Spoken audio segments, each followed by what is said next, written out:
Hey everyone, in this video I'm going to share with you how you can preserve fruits and vegetables without sugar and how you can can with stevia. So canning with stevia is safe, not because I say so, but because the University Extension Service say so, and they've tested it to be safe. It's safe because it's heat stable. So that's one important thing to bear in mind. When we start thinking about canning without sugar, we start talking about safety and thinking about like what is safe about canning and what's not safe, and people sometimes get their facts confused.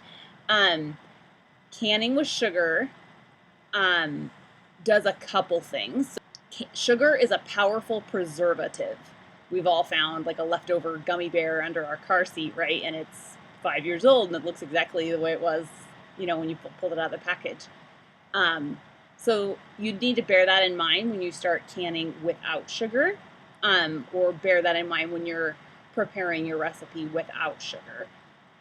Another thing to bear in mind is stevia is a lot more expensive than sugar, but you use a lot less of it than you do regular cane sugar.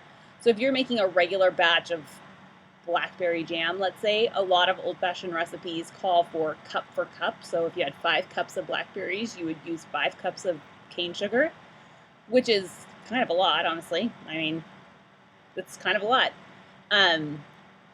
So there's that. You would end up using less regular cane sugar if you omitted it entirely, obviously. And then, for example, in some of the recipes that are on my blog, The Domestic Wildflower, I've used like between 1 to 2 tablespoons to take the place of those 4 or 5 cups of sugar in a traditional recipe. So while stevia is a lot more expensive, it is definitely, you use a lot less of it.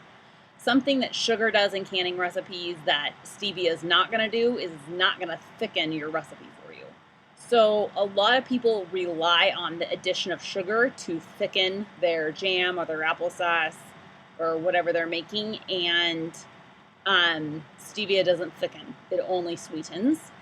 That doesn't mean that you can't have thick applesauce or thick jam. It just means that you need to use different cooking techniques and maybe the addition of a secret weapon, liquid pectin, my fave, to make your finished product a little bit thicker.